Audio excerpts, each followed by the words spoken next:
Hi everybody, I'm Dale Fredericks. I'd like to welcome you back to our series on starting the 2-year-old. With this video, we're gonna wrap up this series because for one thing, Grady's no longer a 2-year-old.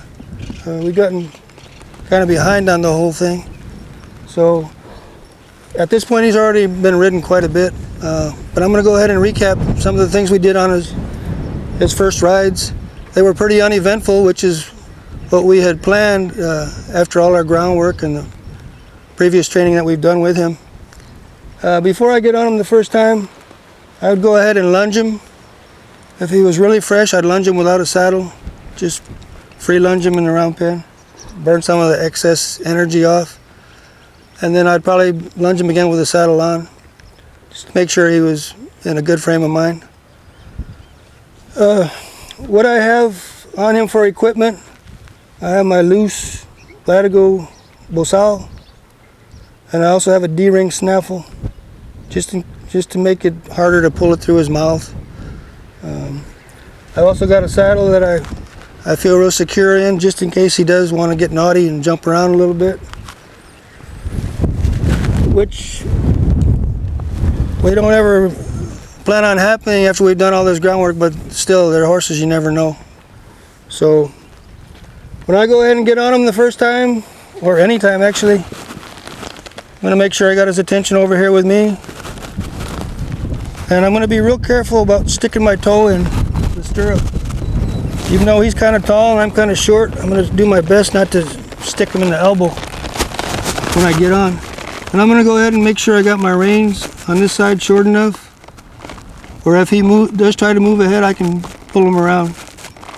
Then I'm going to go ahead and get up on this side, just kind of wait here for a second, see how he's taking everything. If he's pretty calm, I'll go ahead and swing my leg over. Then once I'm up here, I'll move around a little bit, pet him, talk to him, try to get him to stop chewing my reins.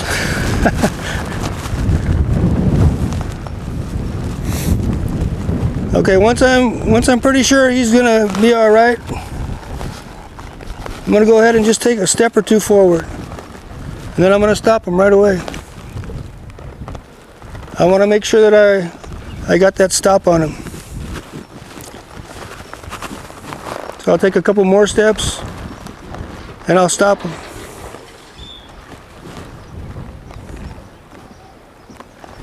Take a couple more steps, stop him. Whoa.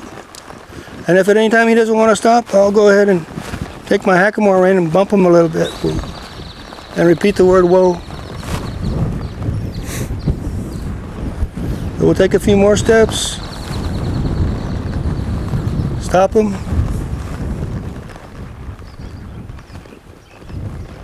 Then I just keep making the distance that I walk him longer and longer. Stopping him, walking him, stopping him. Once I feel good about that, and this might take a couple rides, I'll go ahead and trot him a little bit. I'll just trot a few steps. Stop him. Go ahead and trot him again. Stop him. Let him think about it.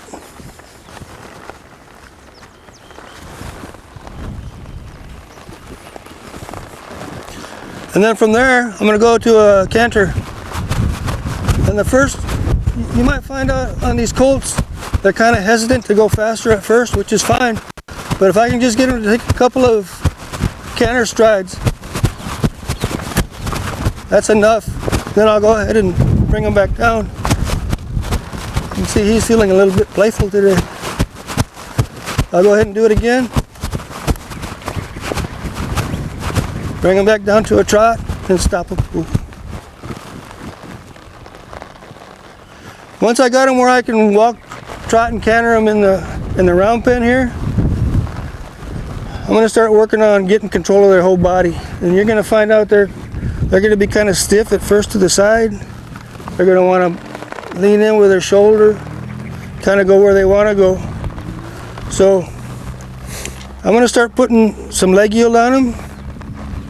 I'll press him with my leg a little bit. If he doesn't move, I'll thump him a little bit. And if I can't get through to him up here, I'll get down on the ground and review my groundwork with him. Same with the hindquarters. I want to be able to get him where I can move his hindquarters a little bit. So I'll move my foot back and tap him a little bit. And if he doesn't want to move over, I'll get down on the ground and review my groundwork with him. Same with turning on the hindquarters. If you look at our earlier videos, you can see I use my dressage whip on the ground to turn him. I can just transfer that to the saddle now. And if he needs it a little bit, I can tap him a little bit on the shoulder. And if I can't get it again from the saddle, I'll go down to the ground and just give him a refresher course on the ground.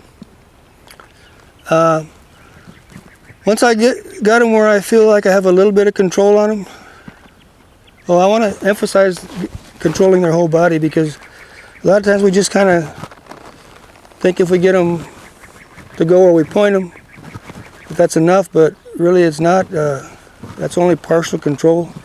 We want to be able to control every part of them. So if they start to lean on us in a circle or whatever, we can push them out. The neck rein is just part of it. Part of the whole control of a horse. Anyway, once I get them to that point, I'll start taking them out of the round pen a little bit. And the first day I'll just go a little ways and get off and call it a day. I want their first lessons to be a real good experience for them. And then gradually over a few days I'll just start taking them further and further away from the round pen and do more and more with them. And just take it on from there. Try to get their body responses, like leg yield and turn on the forehand, turn on the hindquarters. Try to get those better. Try to get the lateral flexions better. When I do the lateral flexions, I'm using mainly the snaffle bit, because it's a direct line to the mouth, whereas the hackamore is lower and it could cause them to tip their head a little bit. And I continue to do the ground exercises on flexions, because it's easier to get them more perfect on the ground. So we want that groundwork to transfer over onto our mounted work. I think that's about it for this one. The main thing is just be persistent. You need to work your horse regularly to get him to improve. You can't just ride them once a week and expect a whole lot of improvement.